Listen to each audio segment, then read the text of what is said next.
Bismillahirrahmanirrahim. Assalamualaikum warahmatullahi wabarakatuh.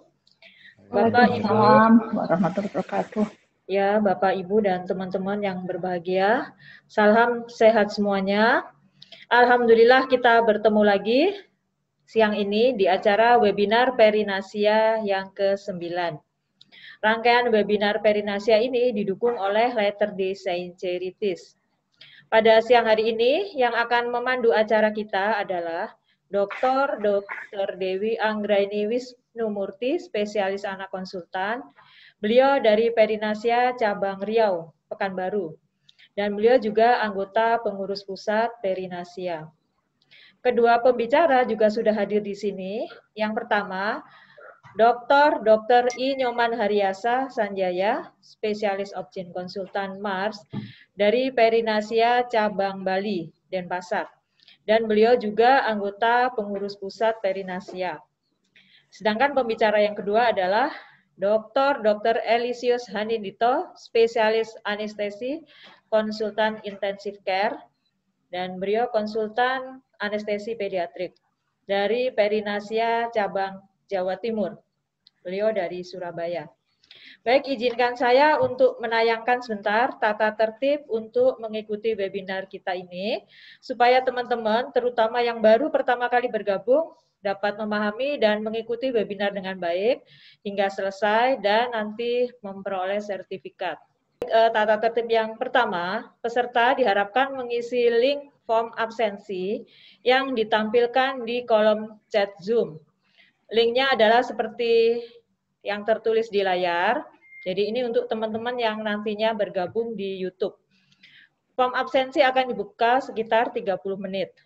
Peserta yang terlambat bergabung dan form absensi sudah ditutup, jangan khawatir, simak acara hingga selesai dan nanti mengisi form evaluasi untuk data e-sertifikat. Link form evaluasi akan dibuka selama kurang lebih 20 menit di akhir acara. Kemudian sertifikat tidak akan mencetak nama peserta yang tidak tercantum dalam data form evaluasi. Saat pembicara presentasi nanti, kolom chat akan dinonaktifkan sementara agar kita fokus pada materi dan kolomnya akan dibuka kembali menjelang sesi tanya jawab. Peserta silakan menulis pertanyaan pada saat kolom chat nanti sudah dibuka kembali. Demikian tata tertib singkat mengenai webinar kita siang ini. Selamat mengikuti webinar, semoga bermanfaat. Waktu sepenuhnya saya serahkan kepada Dr. Dewi sebagai moderator. Silakan Dr. Dewi. Terima kasih Mbak Sari. Assalamualaikum warahmatullahi wabarakatuh. Waalaikumsalam warahmatullahi wabarakatuh. Salam sejahtera. Om Swastiastu. Yang kami hormati Ketua Perinasia Pusat dan Cabang seluruh Indonesia, para guru besar, teman sejawat, anggota Perinasia seluruh Indonesia, dan peserta webinar Perinasia Seri 9 yang kami cintai. Selamat bergabung kembali pada acara ilmiah secara webinar dengan topik Kegawat daruratan maternal neonatal. Acara ilmiah webinar Perinasia Seri 9 akan disampaikan oleh pembicara seperti yang dikatakan oleh Ibu Sari tadi. Yang pertama akan disampaikan oleh Dr. I. Nyoman Haryasa Sanjaya, SPOGK Mars, dengan judul diskusi tentang vaginal birth after cesarean yang biasa kita sebut VBAC. Dan pembicara kedua adalah oleh Dr. Elisius Hanindito, spesialis anestesi, KIC, KAP, dengan judul Problem Bayi Baru Lahir dari Ibu yang Mendapat Anestesi Umum. Sebelum dimulai, saya akan membacakan kurikulum vitae dari Dr. Haryasa. Beliau tinggal di Bali, kemudian lahir di Bali. Tempat bekerjanya di Departemen Kesehatan Obstetri dan Ginekologi FK Unut Udayana, Rumah Sakit Sanglah, Denpasar, Bali, Indonesia. Beliau dari SD sampai SMP sekolahnya di Bali, tetapi SMA, kemudian Fakultas Kedokteran, kemudian pendidikan dokter spesialis S1-nya di FK sampai Fakultas Kedokterannya, dokter umumnya itu SMA, dan sampai Fakultas Kedokteran umumnya di Bandung, beliau melalang pulau. Kemudian program pendidikan dokter spesialis satunya, obstetri and ginekologinya, dilakukan di Bali, Denpasar. Sedangkan pendidikan, kemudian juga konsultannya feto maternal di FK Unut RSUP Sanglah, Denpasar, Bali, Indonesia. Beliau selesai S3-nya pada tahun 2018, dijalankan sejak 2014 sampai 2018 di FK di Fakultas Kedokteran Universitas Udayana Bali. Beberapa beliau telah mengikuti training baik di Jepang maupun di Australia. Banyak sekali pengalaman bekerja beliau baik administrasi maupun non administrasi. Juga organisasi beliau cukup banyak ya kalau kita bacakan satu-satu. Dan saat ini tahun 2009 sampai dengan sekarang Direktur Kasih Medical Outpatient Services Women and Children Health Education Program, dan sempat menjabat sebagai penanggung jawab Profesor IRD Instalasi Rawat Jalan Kebidanan RSUP Sanglah. Organisasian beliau juga anggota POGI, Perinasia, Italogi, IJES, pendiri Bali Obstetri dan Ginekologi Ultrasound, koordinator AOP, Basic Ultrasound Training, dan pendiri Bali Waterboard Association, boleh ditanyakan beliau, dan beliau juga pernah mengurus pusat Perinasia sejak 2018. Oleh karena itu, pada Dr. Nyoman Haryasa Sanjarnya kami persilahkan untuk menyampaikan presentasinya. Silakan, Dok. Baik, terima kasih Dr. Dewi atas perkenalan terhadap saya. Pertama-tama saya ucapkan kepada para guru besar, para senior, kemudian Dr. Hanin yang akan juga bicara pada seminar atau webinar Perinasia yang ke-9, dan juga saya menyapa para hadirin yang hadir pada acara yang berbahagia ini. Jadi saya menyampaikan sedikit situasi di Bali saat ini, mungkin hampir sama dengan di kota-kota lain. Kita sama-sama saling berjuang ya untuk bisa bangkit. Jadi sejak 1 minggu terakhir banyak kegiatan Bali bangkit ya, terutama di sektor pariwisata. Jadi kita harus tetap positif dan optimis. Kemudian saya ingin mengucapkan terima kasih kepada pengurus Perinasia Pusat, terutama Mbak Sari telah memberikan kesempatan kepada saya untuk sharing ya. Dan topik ini memang topik yang paling saya sukai ya, karena di Bali dan juga di Indonesia saya dengan teman-teman memperjuangkan keberhasilan persalinan normal, baik utamanya pada ibu-ibu yang punya riwayat seksius cesaria, jadi VBAC. Nah, pada hari ini saya mohon izin untuk memulai dengan share screen ya. Mohon izin, apakah sudah tampak di layar? Ya, jelas. Ya, baik. Jadi saya mendapat tugas dari hari ini untuk menjawab 2 pertanyaan sesungguhnya ini, yaitu melahirkan sesar, kapan boleh hamil lagi, dan apakah boleh melahirkan secara normal. Ya, 2 pertanyaan ini akan nanti saya jawab, tapi sebelumnya saya akan mengajak untuk berdiskusi tentang berbagai aspek tentang VBAC, jadi vaginal birth after cesarean. Saya di media sosial menggunakan nama HYS Obstetif, gitu. Jadi di Instagram maupun di Facebook bisa friend dan follow saya di Instagram. Nah, pada tuntunan diskusi hari ini saya membatasi pada 3 aspek, yaitu latar belakang dan kondisi saat ini tentang feedback, tentang VBAC. Kedua, faktor-faktor keberhasilan VBAC. Dan terakhir kesimpulan. Nanti saya akan tambahkan spesifik khusus untuk menjawab 2 pertanyaan yang telah disebutkan pada leaflet. Saya mencoba untuk mengutip satu reference artikel, yaitu riset artikel, yang mencoba menganalisis beberapa studi dengan pendekatan systematic review meta-analisis tentang VBAC. Ini artikel ini sangat menarik menurut saya, dan nanti akan kita diskusikan. Kita menyadari sekali bahwa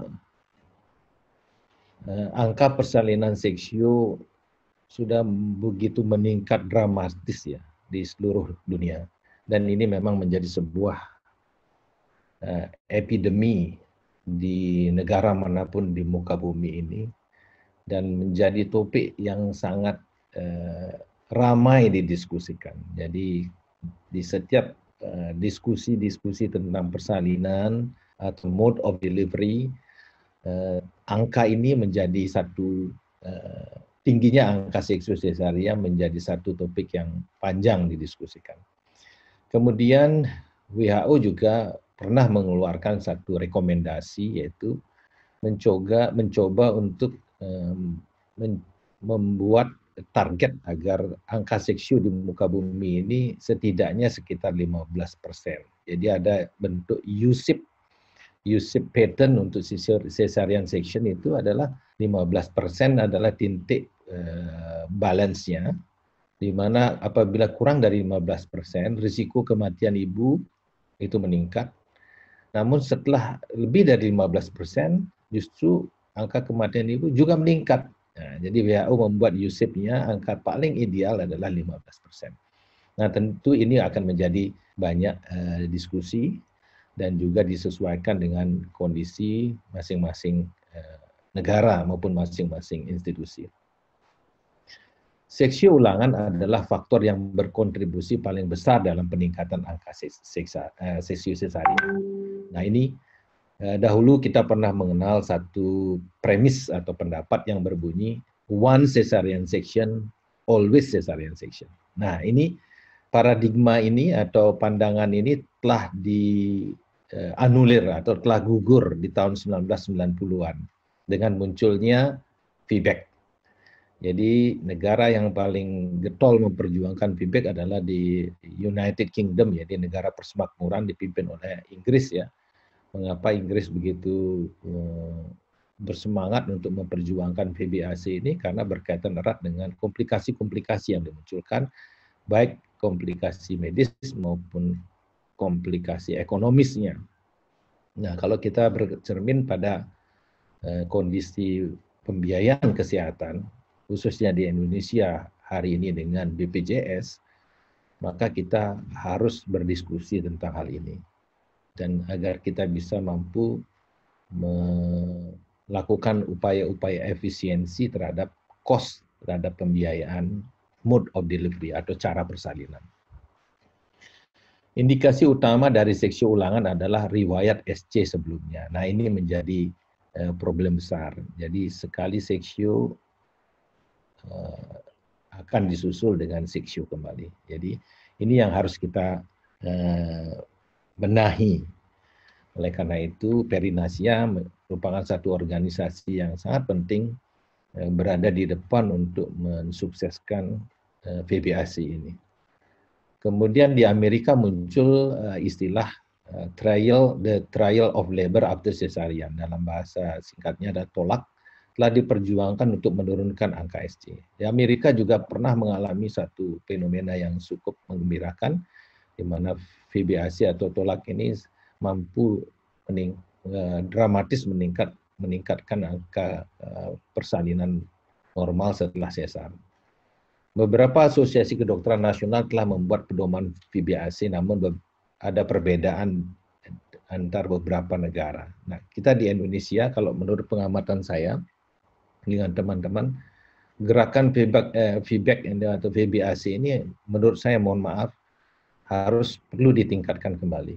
Saya melihat di berbagai tempat, di berbagai kota, pada beberapa kali seminar saya melihat, baik juga pada diskusi-diskusi di virtual, ini masih menjadi sebuah tantangan di Indonesia. Oleh karena itu, saya berharap Perinasia bisa menjadi motor penggerak untuk keberhasilan, kesuksesan pada upaya VBAC ini. Seperti di Amerika juga, kenyataannya sekarang ada penurunan yang sangat bermakna terhadap keberhasilan VBAC maupun TOLAK ini.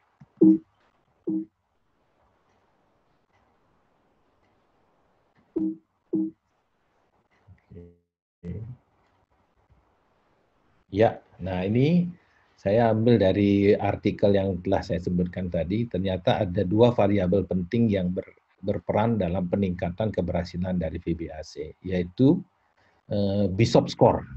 Jadi kalau kita sering menyebut dengan pelvic score, ya, pelvic score yang baik pada kehamilan yang merencanakan persalinan normal setelah seksio itu berkontribusi besar dalam meningkatkan keberhasilan VBAC. Yang kedua adalah interdelivery interval. Nah, ini nanti akan saya jawab berkaitan juga dengan 2 pertanyaan dari yang telah digariskan oleh Perinasia. Berapa lama waktu yang baik untuk melahirkan pada bekas seksio sesaria. Pada variabel-variabel ini, faktor ibu, usia ibu, berat badan ibu, kemudian usia kehamilan, berat badan janin, itu ternyata tidak begitu berpengaruh besar terhadap keberhasilannya VBAC. Kemudian faktor riwayat ibu dan janin, memiliki riwayat melahirkan per vaginam baik sebelum atau setelah seksio disebutkan meningkatkan 3 kali keberhasilan VBAC. Nah, ini penting sekali.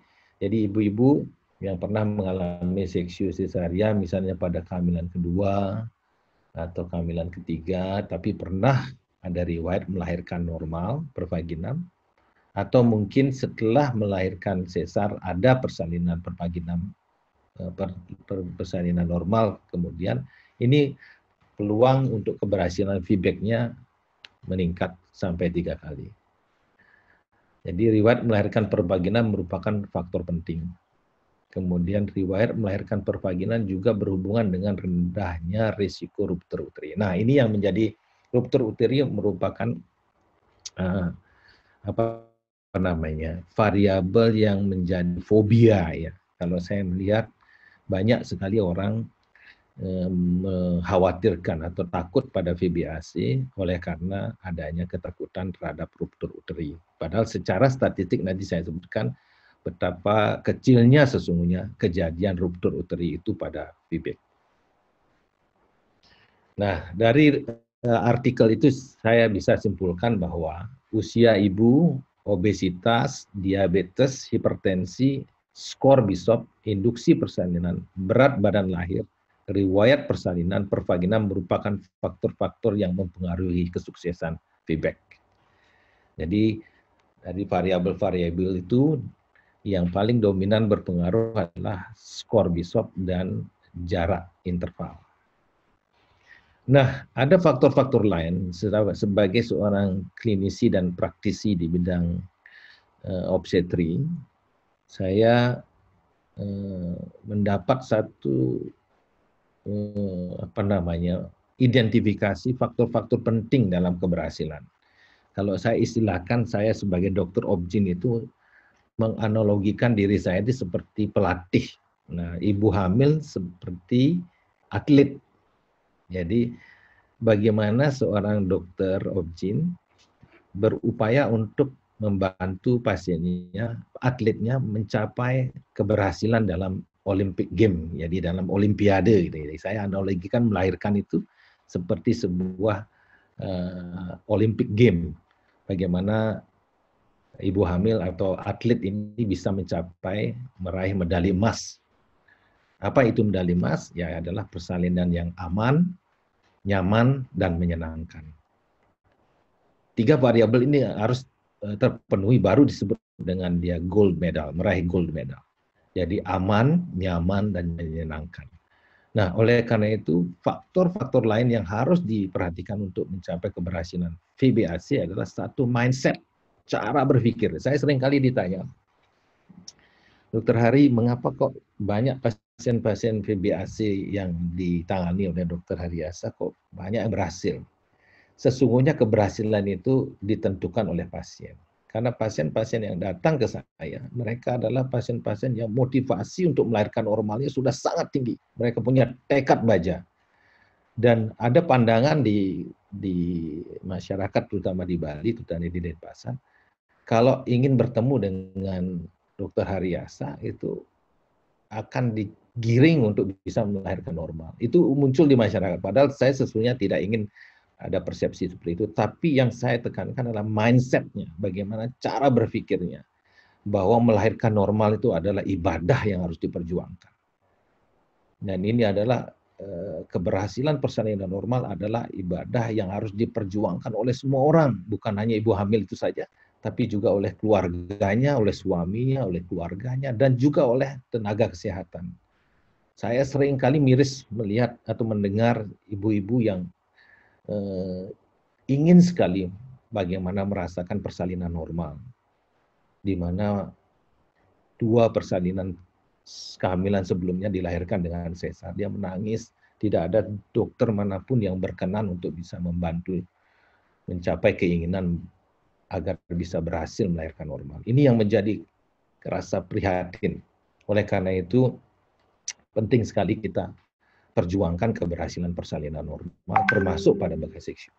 Jadi yang pertama mindset, yang kedua dukungan baik dari keluarga, dukungan baik dari tenaga kesehatan.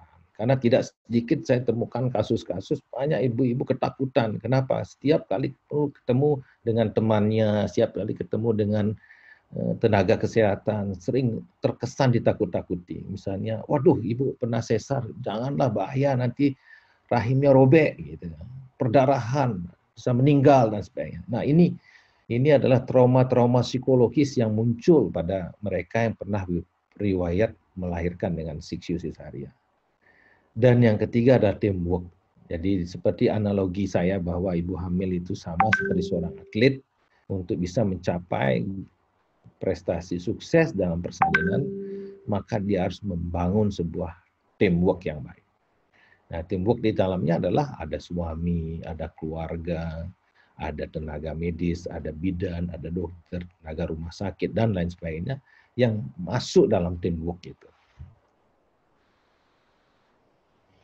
Nah, saya lama sekali mencoba mencari spirit apa yang bisa kita kenalkan agar para tenaga kesehatan kita ini punya pemahaman yang sama untuk bisa memperjuangkan persalinan normal dan memuliakan seksiu cesarean. Nah, saya banyak sekali membaca filsafat-filsafat para samurai di Jepang, yaitu filsafat spirit Musashi.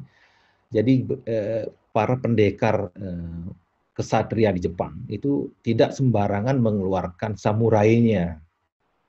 Nah, ibaratnya Dr. Objin itu seperti seorang samurai, dia tidak sembarangan mengeluarkan pisau bedahnya. Jadi spirit Musashi mengajarkan kapan pisau bedah itu dikeluarkan apabila memenuhi 3 kata tepat. Jadi tepat indikasi. Jadi kalau kita ingin melakukan seksual harus indikasinya benar-benar sangat kuat. Kedua adalah tepat waktu, tidak boleh terlambat, tidak boleh terburu-buru, tidak boleh terlalu cepat mengambil keputusan untuk seksual. Karena apa? Seksual sendiri bukan mode of delivery yang aman. Banyak risiko. Sekarang banyak sekali panen komplikasi berupa placenta adren atau placenta accreta, placenta adhesiva, placenta sampai percreta, dan tidak sedikit seperti di Rumah Sakit Sanglah Denpasar, rata-rata 1 sampai 2 kasus placenta accreta kita tangani setiap bulan. Nanti hari Kamis ini saya akan melakukan operasi seksiu cesarean hysterektomi oleh karena adanya adhesiva, adanya percreta. Dan yang ketiga adalah tepat niat. Mengapa tepat niat? Niatnya adalah kembalikan.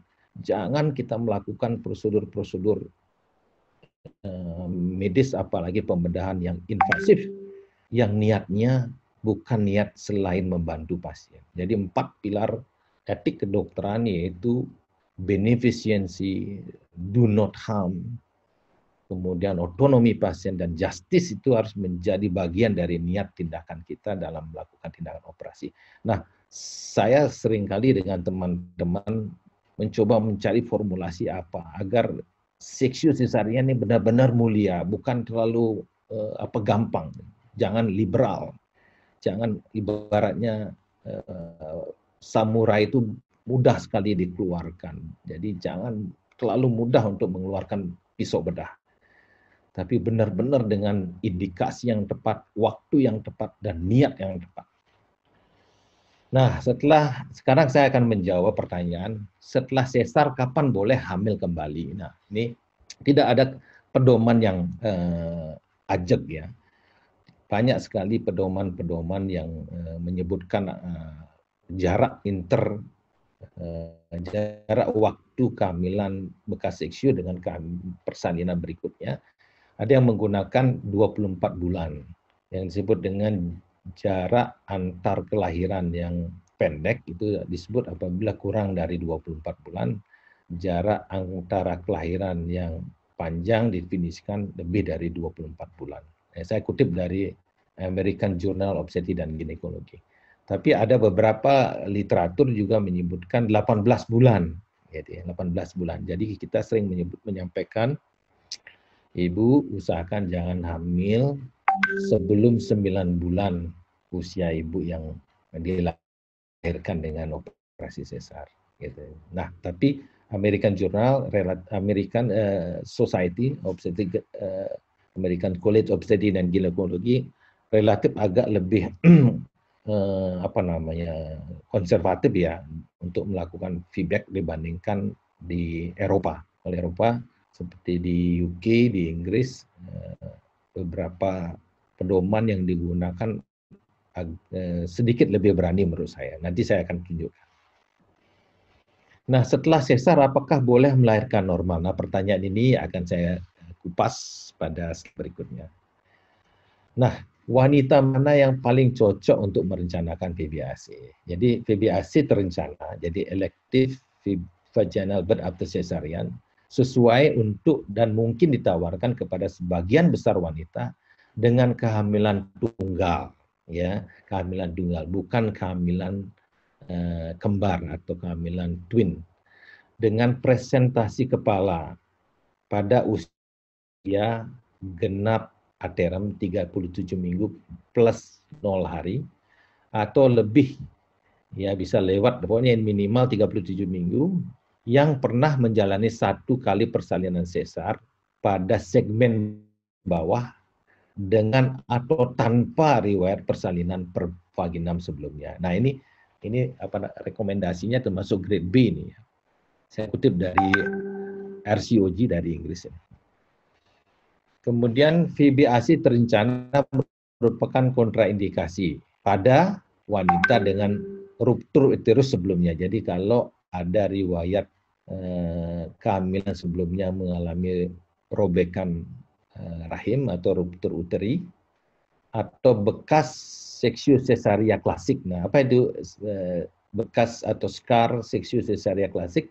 Apabila insisinya adalah insisi midline yang membelah uterus dari atas ke bawah, bukan dari samping kiri ke samping kanan di segmen bawah rahim. Tidak. Jadi dia memotong di korpus uterus, jadi badan uterus, dan memotongnya secara membujur dari atas ke bawah. Nah, ini pada catatan bekas seksiu dengan insisi klasikal, ya, ini kontraindikasi. Pada wanita yang memiliki kontraindikasi absolut lain untuk persalinan vaginam yang diterapkan terlepas dari ada atau tidaknya bekas luka, misalnya placenta previa mayor, ya. Ini tapi rekomendasinya ada grade D ini. Beda dengan rekomendasi tadi. Jadi ada catatan kewaspadaan dan perlu diketahui jenis sayatan pada bekas seksiu sebelumnya.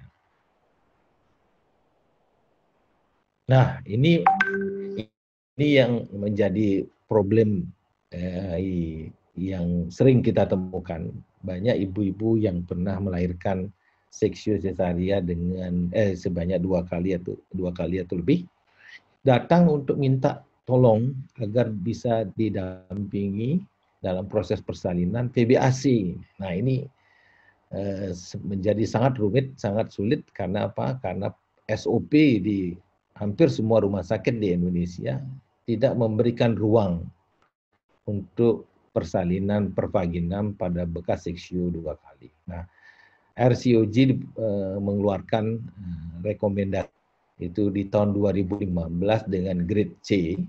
Jadi masih dimungkinkan wanita yang pernah menjalani 2 atau lebih persalinan sesar segmen bawah mungkin ditawarkan VBAC setelah konseling oleh dokter kandungan senior. Nah, mengapa ada konseling oleh dokter kandungan senior? Ya, berkaitan erat dengan aspek pengalaman, kemudian juga bagaimana mengambil langkah-langkah pengawasan pada persalinan dengan riwayat 2 kali bekas sesar, dan harus diperhatikan tempat melahirkan rumah sakit itu yang memiliki fasilitas emergensi seksio cesaria, yaitu melakukan operasi seksio cesaria dalam waktu yang cepat, yaitu kurang dari 30 menit. Jadi respon time-nya harus cepat.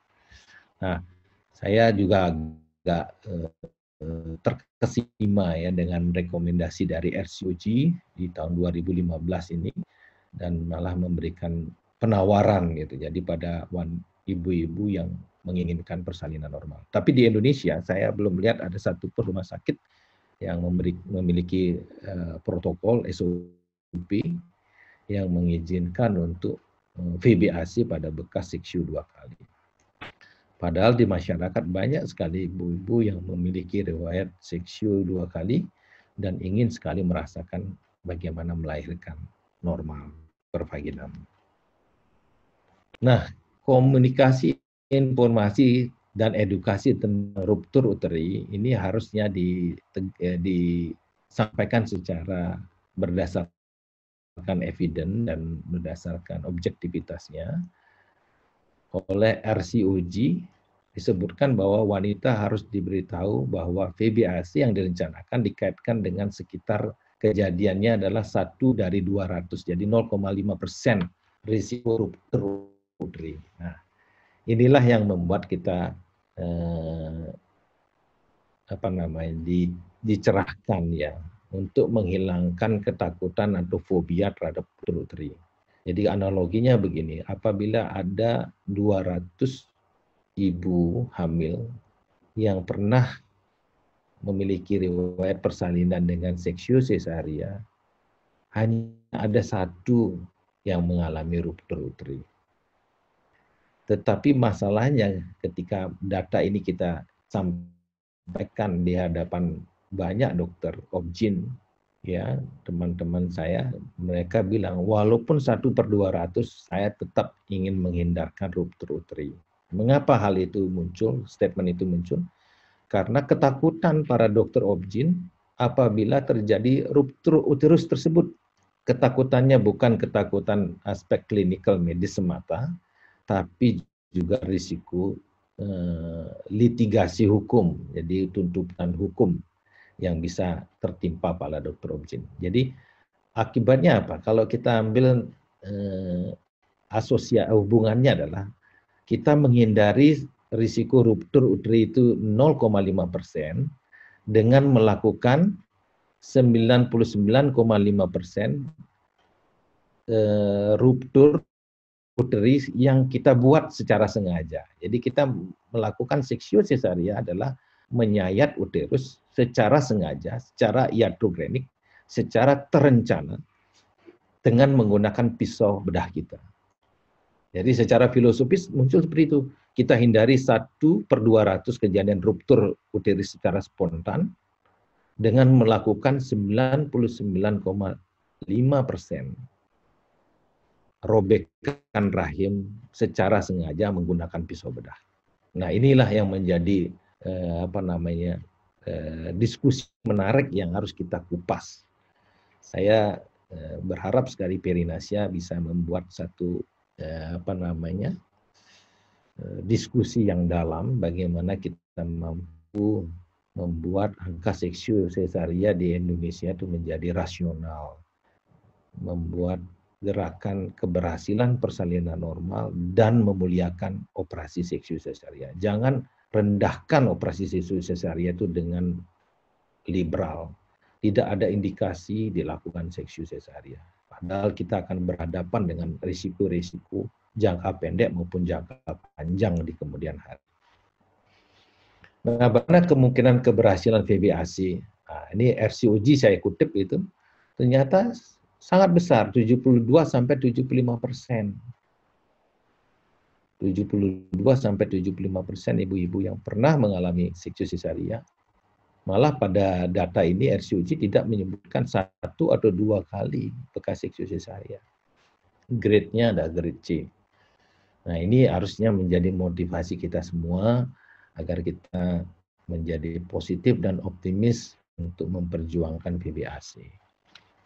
Nah, bagaimana VBAC pada kehamilan preteram? Nah, tidak sedikit ibu-ibu yang punya riwayat seksio sesaria mengalami kontraksi prematur, misalnya oleh karena diawali adanya pecah ketuban, ya, kemudian atau mungkin kontraksi muncul oleh karena sebab-sebab infeksi pada saluran jalan lahir, pada serviks, ya, sehingga muncul kontraksi uterus.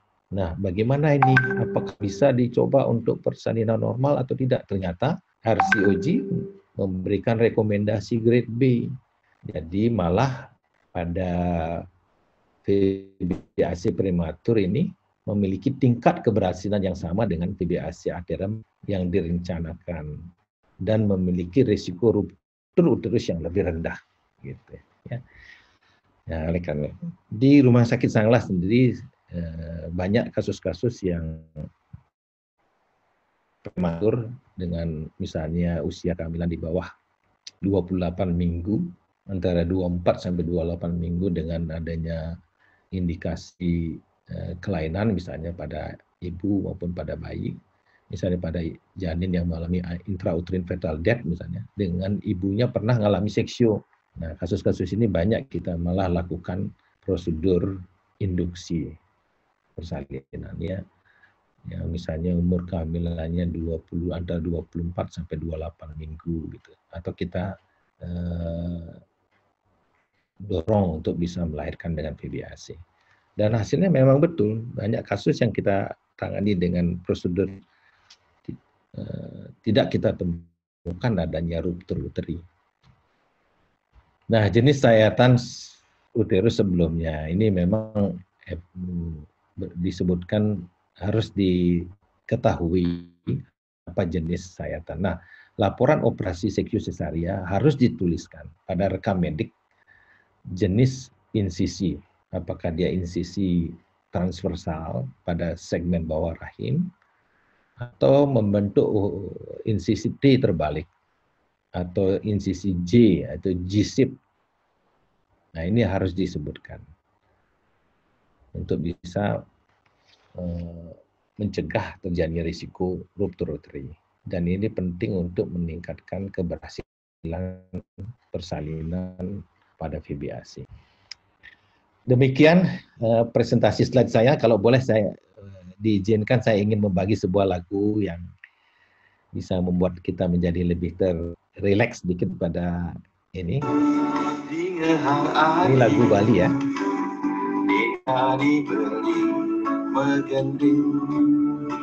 Kidung kasmada hinaya tresnan beline kapining adi bungan kena beline.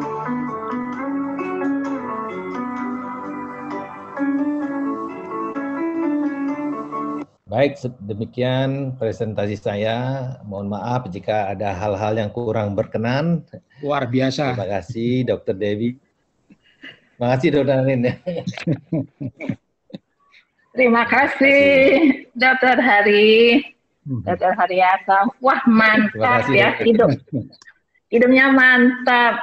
sangat menarik presentasinya Dr. Haryasa ini.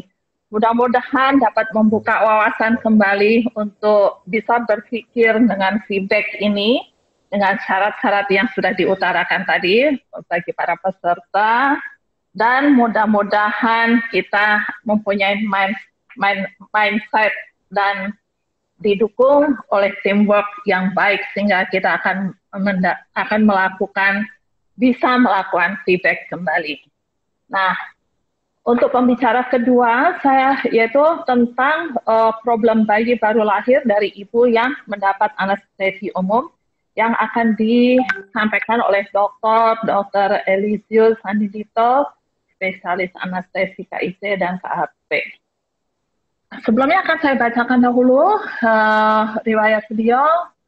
Beliau sekolah SD-nya tadi di Malang, kemudian sekolah menengah sampai pasca sarjana pun di Fakultas Kedokteran Universitas Erlangga, dan tahun 2005 sampai sekarang merupakan staf bidang minat divisi anestesi pediatrik. Kemudian dari 2017 sampai sekarang di RSUD Dr. Sutomo sebagai Ketua Komite Etik Penelitian Kesehatan, dan juga tahun 2005 sampai sekarang merupakan staf pengajar staf bidang minat divisi anestesi pediatrik. Juga 2015 sampai sekarang merupakan koordinator prodi spesialis 2 anestesiologi dan terapi intensif konsultan anestesi pediatrik. Kegiatan dan lembaga profesional atau afiliasi cukup banyak, anggota ITI, KAPI, Perdatin, dan sebagai istaf ketua dari 2005 sampai sekarang, dan semuanya umumnya dari 2005 bahkan lebih lama, yaitu 1997 sampai sekarang. Beasiswa maupun penghargaan sebagai pemberi kuliah tamu, sebagai untuk penanganan pada face off, operasi wajah total, kemudian pemisahan kembar siam, Dwi Payani, Dwi Payati, tim kembar siam juga tim inovasi pelayanan, dan masih banyak lagi penghargaan yang beliau dapatkan. Kami persilahkan Dr. Elysius Handindito, spesialis anestesi KIC dan KAP. Silakan, Dok, untuk presentasinya. Terima kasih, Dr. Dewi, atas perkenalannya. Assalamualaikum warahmatullahi wabarakatuh. Selamat siang, salam damai sejahtera buat kita semua. Om Swastiastu, Namo Buddhaya, salam kebajikan. Pertama saya ucapkan terima kasih kepada teman-teman Perinasia Pusat yang telah memberi kesempatan untuk mengisi webinar ini dan sharing pengetahuan khususnya masalah bayi yang lahir melalui pembedahan sesar dengan anestesi umum. Perkenankan saya share screen.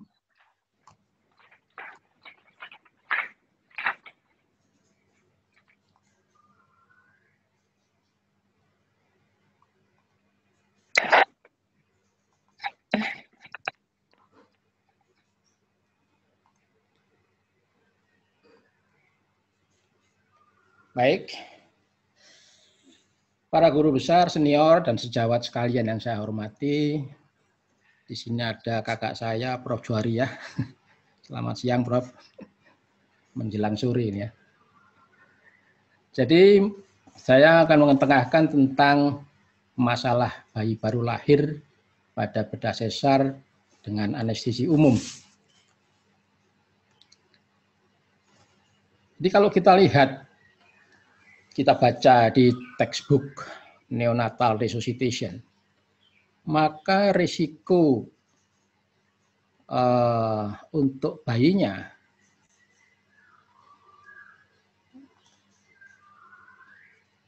terutama pada risiko intrapartum, di situ tertulis bedah sesar darurat yang pertama, yang paling atas. Nah, pertanyaannya, mengapa yang darurat? Bukan yang elektif. Dan risiko yang lain adalah anestesi umum. Apakah anestesi yang tidak umum itu lebih aman? Mari kita cermati uraian kami selanjutnya untuk menjawab pertanyaan ini. Nah, secara global, persalinan bayi melalui bedah sesar sekitar 30-50%. Dan sejak tahun 2000 hingga 2018, terjadi peningkatan persalinan seksio sebanyak 2 kali lipat. Ini tantangan buat Dr. Haryasa ya, dengan musasinya tadi. Artinya semakin sering tenaga kesehatan dihadapkan pada permasalahan bayi dan ibu yang lahir dengan seksio sesaria, yang notabene pasti dilakukan tindakan anestesi. Nah, secara umum indikasi persalinan seksio sesaria itu ada 2 besar, absolut atau relatif, darurat atau elektif. Absolut itu pasti tidak bisa dilakukan tanpa sesar. Misalnya eklamsi, asfiksia fetus, plasenta previa, ruptur uteri. Sedangkan yang relatif masih dimungkinkan untuk pembedahan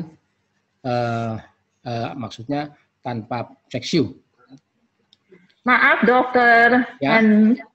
mohon di Zoom, sepertinya belum di Zoom ya? Apanya? Ini presentasinya yang diklik di gambar gelasnya itu loh, biar besar. Di slideshow. Slideshow, ya. Slideshow. Ya, di bawah, sebelah kanan.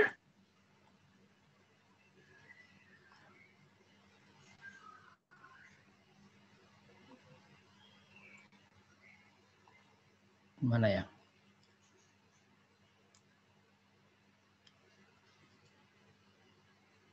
Di PowerPoint itu ada di bawah kanan, itu gambar monitor. Yang slideshow yang biasa.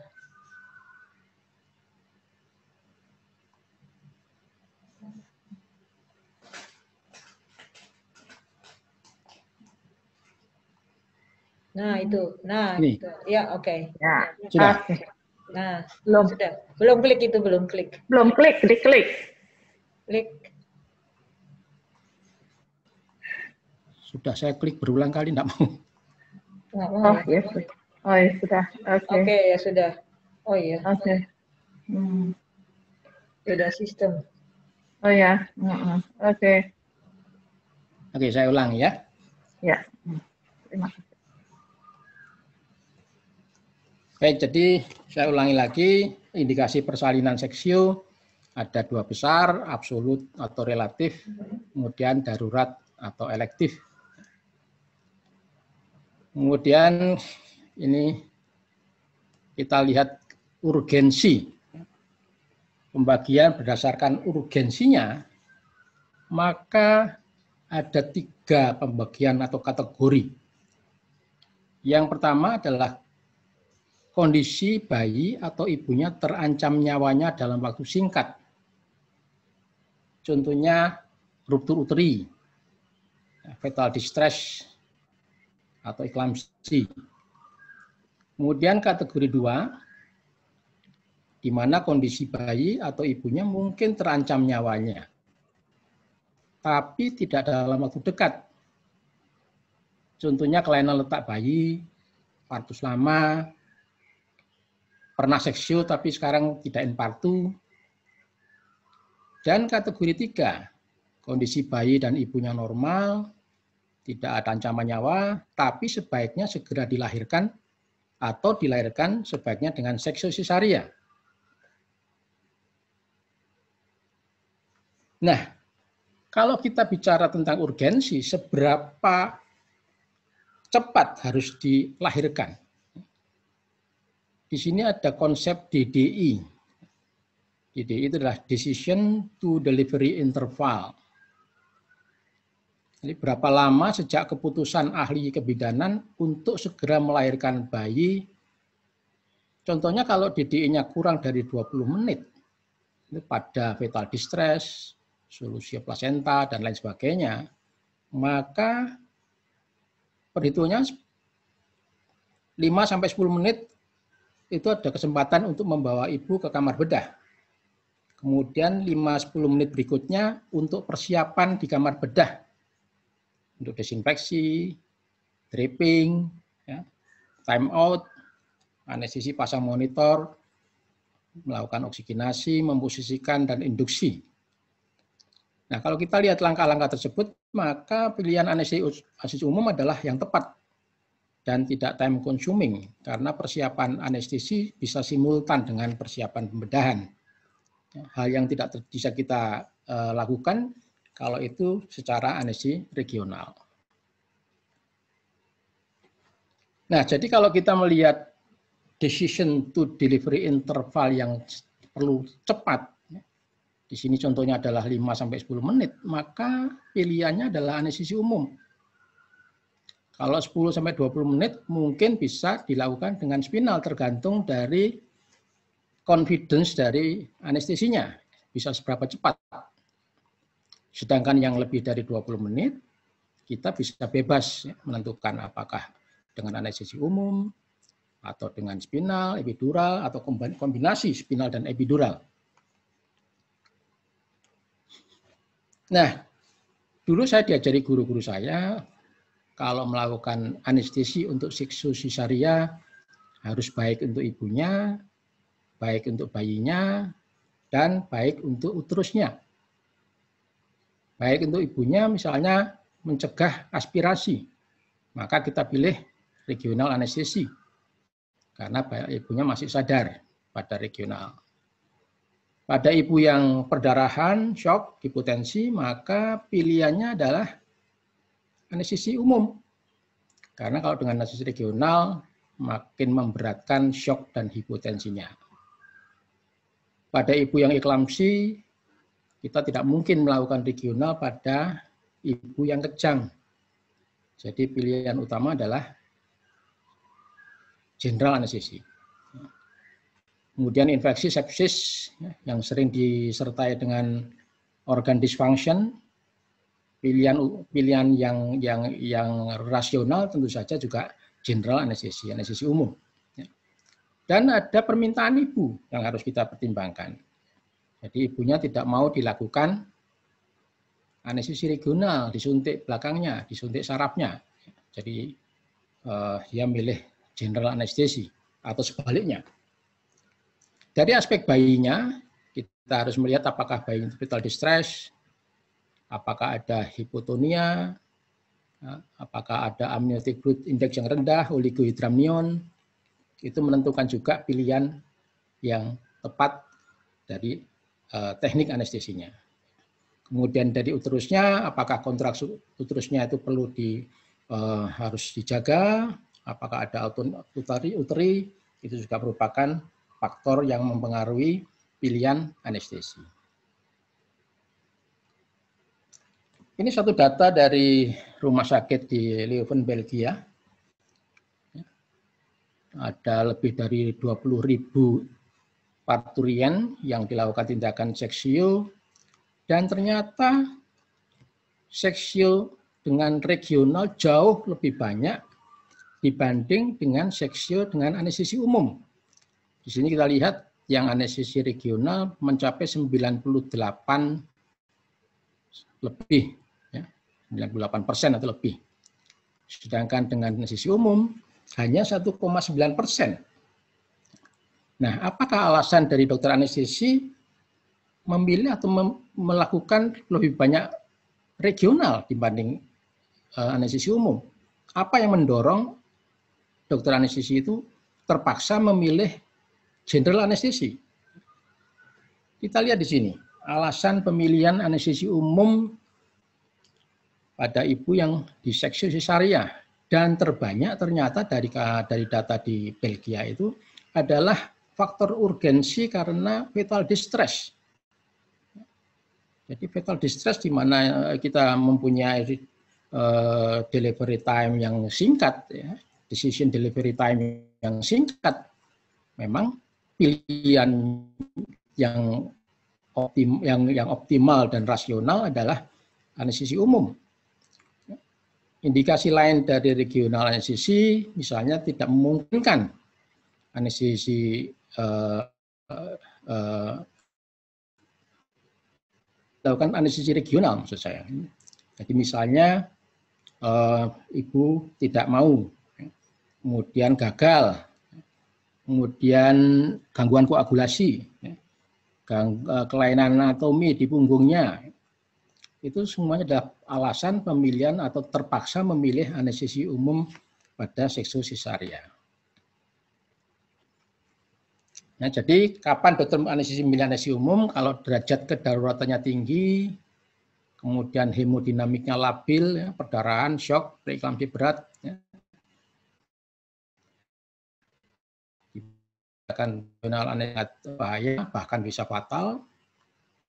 Ada kontraindikasi, gangguan pembekuan darah, anatomi tulang belakang yang abnormal, pasien menolak anestesi regional, dan anestesi regional gagal. Karena anestesi regional itu memerlukan skill, memerlukan keterampilan, dan memerlukan waktu agar obat anestesi lokal itu berfungsi secara efektif. Nah, kalau kita terpaksa melakukan anestesi umum pada seksium, maka kita harus memperhatikan hal-hal yang aman untuk bayinya. Yang pertama, kita harus menjaga perfusi uteroplasental itu adekuat. Kita harus menjaga tonus uterus itu minimal, tidak terlalu meningkat tonus uterusnya. Beberapa obat anestesi, obat induksi anestesi menyebabkan tonus otot uterus itu meningkat. Kita harus menghindari transfer obat-obat anestesi pada fetus. Jadi kita pilih obat-obat yang paling aman untuk fetus. Dan kita harus memberikan dosis obat yang normal. Opioid yang diberikan harus setelah umbilikusnya diklem. Jadi tidak ada opioid yang ditransferkan ke bayinya. Yang terakhir, hindari hiperventilasi. Ini kalau kita melakukan anestesi umum, intubasi, kita memberikan ventilasi manual karena ibunya mendapatkan muscle relaksan, pelumpuh otot. Kita harus menjaga agar kandungan CO2 di tubuh ibunya itu tidak menurun karena akan mengurangi uteroplasental blood flow akibat vasokonstriksi, vaskularisasi uteroplasental. Nah, apa kerugian atau masalah anestesi umum pada seksium? Yang paling penting dan utama di sini adalah risiko aspirasi ibu. Karena pengosongan lambung wanita hamil itu sangat lambat. Jadi meskipun ibu hamil yang akan seksio itu sudah puasa, kita tidak pernah bisa menjamin isi lambungnya kosong. Jadi selalu ada risiko aspirasi, padahal asam lambung dari ibu hamil itu keasamannya sangat tinggi, lebih asam dibanding kalau ibu yang tidak hamil. Dan keasaman yang tinggi itu berakibat fatal, bisa mengakibatkan Mendelssohn syndrome di mana mortalitasnya mendekati 60%. Selain itu, intubasi pada wanita hamil juga lebih susah karena perubahan-perubahan anatomis dan fisiologis, sehingga intubasinya lebih traumatis dan bisa gagal.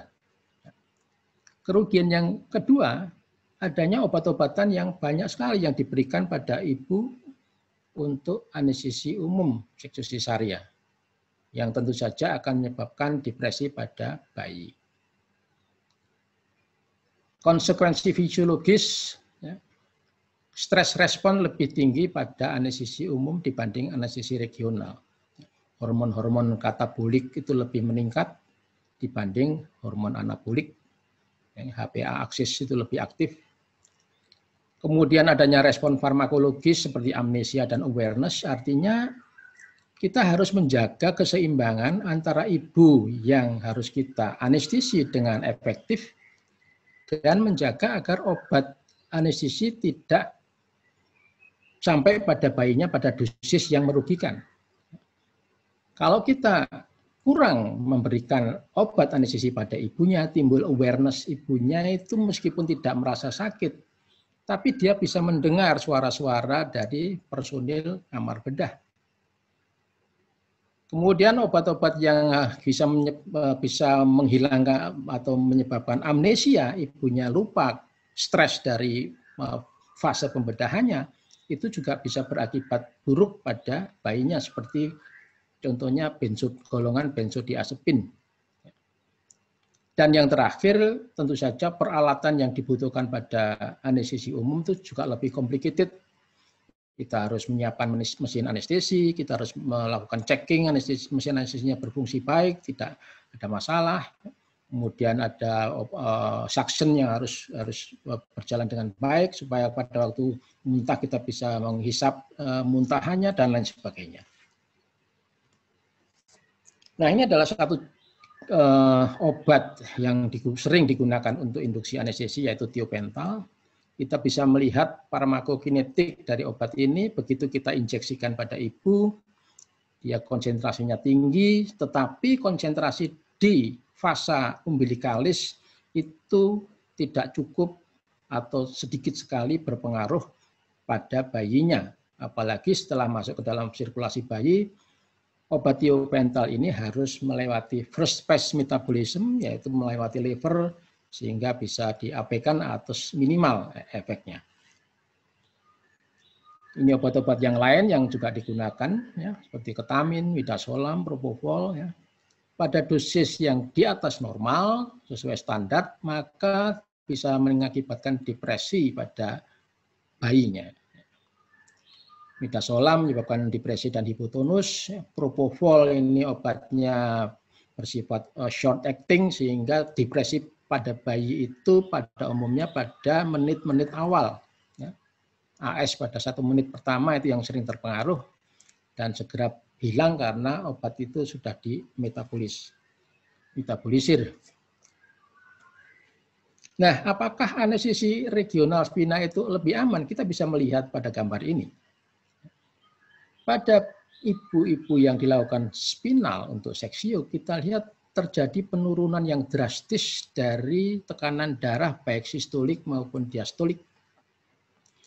Dan tentu saja akan menurunkan uteroplacental blood flow dan yang akhirnya akan menyebabkan depresi pada bayinya. Nah, ada satu penelitian ya, kerjasama bagian neonatologi dan obstetrik di Sydney dengan N50.000, cukup banyak karena dilakukan selama 7 tahun, di mana dibandingkan antara regional dan general anestesi. Ibu-ibu dibagi 3 kelompok risiko, ya, low risk, ya, dia terencana seksionya, kemudian moderate risk yang tidak terencana, dan high risk pada fetal distress. Dan outcome yang kita evaluasi, yang dievaluasi pada penelitian itu adalah kebutuhan resusitasi sampai intubasi bayi. Yang kedua, Apgar skor 5 menit apakah di bawah 7. Dan kemudian dibandingkan risikonya, peningkatan risikonya. Nah, kita lihat di sini yang low risk pada seksi yang terencana, kebutuhan resusitasi sampai intubasi bayi itu pada general anestesi sekitar 1,11%, pada regional 0,09%, sehingga perbedaan risikonya itu tidak ada, ya. Risk difference-nya itu 1. Sedangkan pada moderate risk 2,6 kali, lebih banyak risikonya, meningkat 2,6 kali pada general anestesi, 3,6% dibanding 0,51%. Sedangkan pada high risk peningkatannya paling tinggi, peningkatan risiko kebutuhan resusitasi sampai intubasi bayi itu meningkat sampai 5 kali pada high risk yang dilakukan general anestesi. Sedangkan analisa dari Apgar skor 5 kurang dari 7 itu menunjukkan hal yang sama. Risiko paling tinggi itu pada high risk dan general anestesi 6 kali. Ya, sedangkan yang moderate risk itu 3,6 kali dan yang low risk 2,1 kali.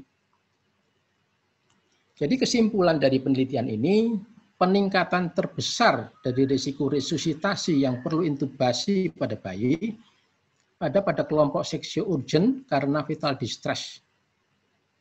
Yang kedua, bayi depresi yang lahir dengan anestesi umum terutama dari kelompok yang sejak in utero sudah vital distress. Dan kesimpulan yang ketiga, peningkatan outcome yang kurang baik pada neonatus harus dipertimbangkan jika menggunakan anestesi umum. Ada satu konsep lagi yang penting ya, dari aspek waktu yang dibutuhkan untuk mengeluarkan bayi atau melahirkan bayi, yaitu induction delivery time, yaitu waktu mulai induksi anestesi hingga bayi dilahirkan. Yang kedua, skin incision delivery time, waktu mulai dilakukan insisi kulit hingga bayi dilahirkan. Dan yang ketiga, uterine incision delivery time, waktu yang diperlukan sejak insisi uterus sehingga bayi dilahirkan. Jadi waktu ini juga berkaitan dengan outcome bayi. Peningkatan delivery time ini sering terjadi pada ibu yang obes misalnya, di mana BMI-nya 30% atau lebih, 30 atau lebih. Kemudian bekas seksio karena perlekatan, dan tentu saja keterampilan dari obstetrikesnya. Nah, ini adalah satu penelitian yang menganalisa delivery time tadi. Ini pada 60 parturian yang menjalani low segment cesarean section. Kelompok yang induction delivery time-nya itu lebih cepat, menunjukkan min Apgar skor yang lebih tinggi.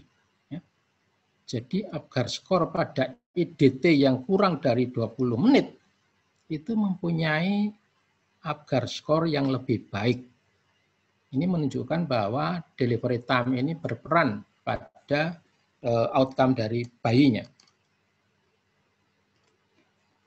Satu lagi penelitian dari Cina, satu randomized control trial pada 112 ibu yang secara random dibagi dua kelompok, general anestesi 56 dan spinal epidural 56. Analisa yang dilakukan adalah induction delivery time dan total perioperative time, kemudian Apgar skor dan neonatal asphyxia.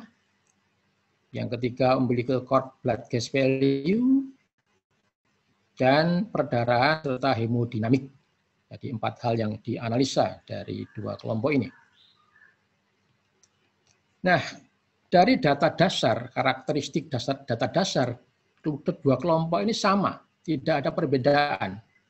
Usianya, kemudian indikasi seksio sesariannya, kemudian status fisik ASA dari kondisi klinis ibunya, itu keduanya tidak ada perbedaan. Artinya komparatif, comparable. Kita membandingkan apple to apple. Nah, bagaimana hasil dari analisa gas darah? Ini juga menunjukkan hasil yang tidak berbeda antara grup anestesi umum dan grup yang dilakukan regional. Nah, bagaimana dengan Apgar skor? Juga tidak ada perbedaan. Apgar skor 1 menit, 5 menit, 10 menit, asphyxia, mild atau severe, itu tidak ada perbedaan antara dua kelompok. Nah, bagaimana dengan pembedaan, data pembedaan? Dari data pembedaan yang nampak berbeda secara signifikan hanya pada induction delivery time. Waktu yang dibutuhkan antara insisi sampai bayinya lahir. Di sini jelas grup anestesi umum mempunyai waktu yang sangat pendek dibanding dengan kelompok regional anestesi. Sedangkan yang lain-lainnya itu sama, lama operasi, kemudian perdarahan. Nah, ini membuktikan bahwa jika bayi harus segera dilahirkan, pilihan yang tepat adalah general anestesi. Bagaimana hemodinamiknya? Kita lihat di sini kelompok A dan B, ya, yang dilakukan anestesi umum, general anestesi, relatif stabil. Hemodinamiknya relatif stabil. Ini heart rate, yang A ini, sedangkan B adalah tekanan darah, mean arterial pressure atau tekanan darah. Sedangkan yang dilakukan regional terjadi penurunan dari hemodinamik. Kembali kita harus mengingat faktor hemodinamik jika kita mau melakukan anestesi untuk sisu-cesarean. Jadi untuk ibu-ibu yang sudah hipovolemi, perdarahan, dan lain sebagainya, pilihan yang tepat juga dengan anestesi umum. Preeklamsi berat dan eklamsi merupakan penyebab morbiditas dan mortalitas feto-maternal yang cukup substansial. Ya. Jadi faktor-faktor yang berperan ya, untuk terjadi depresi pada bayi itu adalah IUGR, prematurity, dan fetal distress. Yang kedua, obat-obatan yang digunakan untuk terapi preeklamsi, ya, magnesium sulfat, diazepam, dan biasanya digunakan dengan general anestesi untuk seksiu sesariannya. Ini satu penelitian fetal-maternal outcome in severe preeclamptic women undergoing emergency cesarean section under either general or spinal anesthesia. Ini penelitian yang cukup bagus dari India. Nah, penelitian ini bersifat observasional prospektif ya, di rumah sakit di Kolkata ya, dari tahun 2012 sampai 2013. N-nya 173, cukup banyak ya, yang severe preeclampsia. 84,5% dilakukan dengan anestesi spinal, sedangkan 15,5% dilakukan dengan anestesi umum. Nah, bagaimana hasilnya? Ya, kita lihat di gambar yang biru itu adalah dengan spinal, yang merah dengan anestesi umum. Ternyata maternal mortality ya, itu lebih tinggi di general anestesi. Fetal mortality juga sama, idem, lebih tinggi pada kelompok yang dilakukan dengan general anestesi. Nah, apakah berarti general anestesi itu pasti merupakan faktor yang sangat dominan untuk mortalitas ini? Mari kita lihat data-data berikutnya dari penelitian ini. Nah, indikasi dari seksiu sesarian pada penelitian ini ternyata yang paling berbeda bermakna adalah indikasi fetal distress-nya. Di mana indikasi fetal distress ini pada general anestesi jauh lebih besar, yaitu 37%. Sedangkan yang spinal itu 16,4%. Jadi bayi-bayi di kelompok general anestesi memang indikasinya fetal distress itu untuk general anestesi.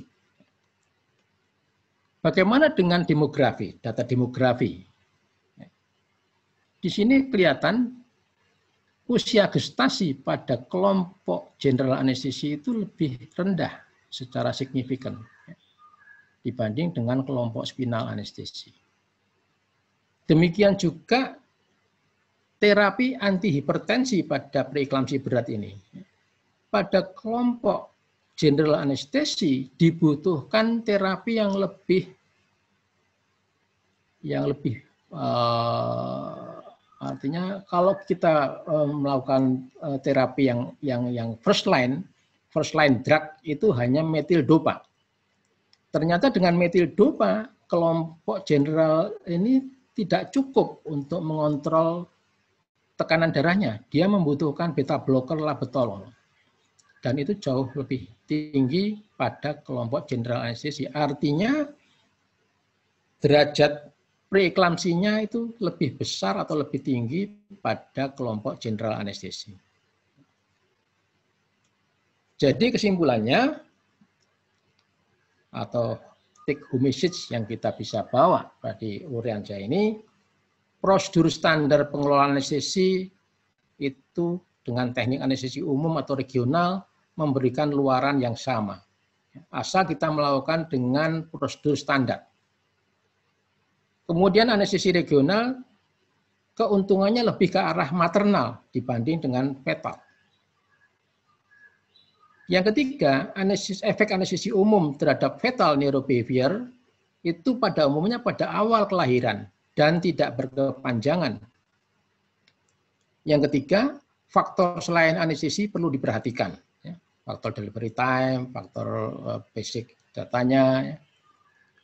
Yang keempat, kalau fetus terancam, anestesi regional lebih menguntungkan asal tidak hipotensi. Dan yang terakhir, faktor lamanya proses persalinan merupakan variabel independen untuk potensi depresi neonatus. Baik, saya kira itu uraian dari saya. Mudah-mudahan bisa menambah wawasan pada para guru besar, senior, teman sejawat, dan teman-teman semuanya. Terima kasih atas perhatiannya. Terima kasih, Dr. Hanidito. Wah, sangat ini ya, jelas sekali ya. Tetapi bagaimanapun juga tetap harus pilihan yang kita lihat dan tekniknya untuk melakukan anestesi dari berbagai indikasi tersebut. Nah, kepada peserta webinar, saat ini waktunya untuk sesi diskusi dan ada beberapa pertanyaan yang sudah dilontarkan, yang sudah tertulis dalam chat dan akan saya bacakan. Kepada Dr. Heriasa dan Dr. Handinata dipersilakan untuk tampil kembali untuk sesi diskusi ini. Kami persilakan. Dari beberapa pertanyaan ini tadi, ini akan saya akan bacakan, yaitu bahwa ada beberapa pertanyaan, salah satunya yaitu mengenai yang dari YouTube dulu, Dok. Kalau jarak besar sudah kalau jarak sesarnya sudah 2 tahun, tapi operasi sesar lagi karena KET dan sekarang sudah hamil lagi, apakah boleh feedback? Jarak antara apa maksudnya? Kalau jarak sesar sudah 2 tahun, tapi operasi sesar lagi karena KET, dan sekarang sudah hamil lagi, apakah boleh feedback? Itu tadi salah satunya ditanyakan. Kemudian,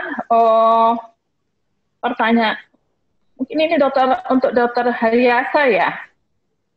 Halo? Ya, dok. Silakan, Dok. Ya, Dok, silakan. Silakan, Dok. Ya, dijawab dulu. Baik. Terima kasih Dr. Dewi. Ya. Baik, saya ucapkan terima kasih atas pertanyaan yang diberikan kepada saya. Jadi saya menangkap pertanyaannya adalah sesudah 2 tahun sesar, kemudian mengalami kehamilan ektopik terganggu 3 bulan yang lalu, dan sekarang hamil, jadi 3 kali hamil. Hamil pertama seksio, kedua KET 3 bulan yang lalu, seksionya 2 tahun yang lalu, dan sekarang hamil lagi setelah KET 3 bulan. Jadi KET dengan operasi sesar itu berbeda. Jadi saya luruskan dulu, saya jelaskan bahwa kehamilan ektopik terganggu itu adalah sayatannya memang di kulit, di dinding abdomen, kemungkinan sama di tempat bekas seksio sesarianya, ya. Namun tidak mencederai pada uterusnya.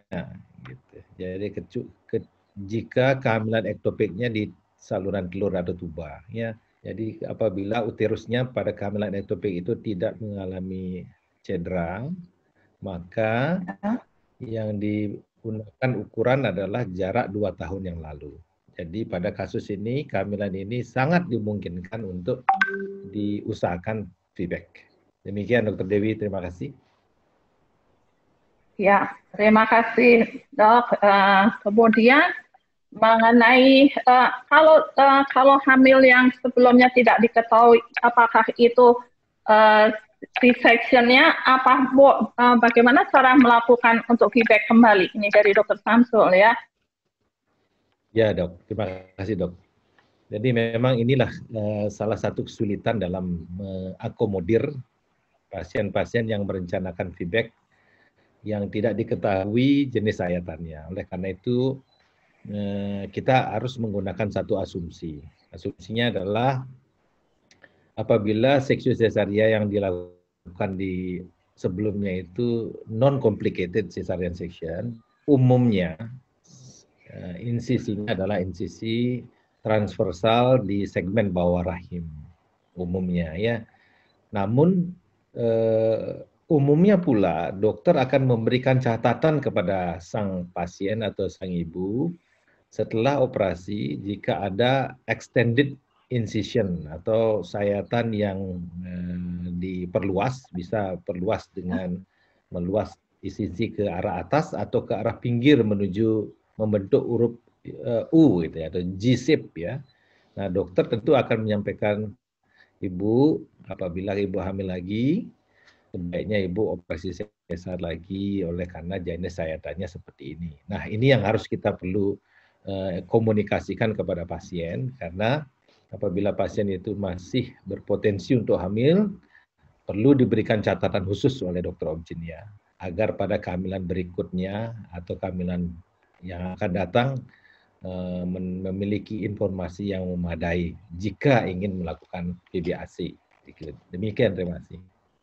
Terima kasih. Kemudian ada pertanyaan lagi dari Sheila Nur Anissa.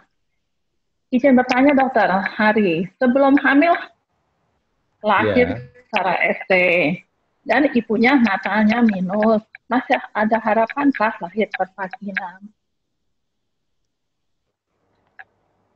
Baik, terima kasih dok. Saya ingin menganggap bahwa miopia, mata minus ini menjadi fitfall.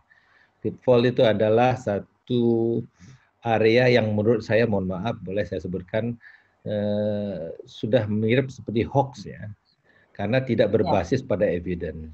Ya, banyak jurnal-jurnal menyebutkan bahwa yang mengikut sertakan sampel atau ibu hamil dengan miopia sampai minus 15. Ternyata hasil jurnal tersebut tidak signifikan terjadinya komplikasi pada persalinan normal terhadap miopia.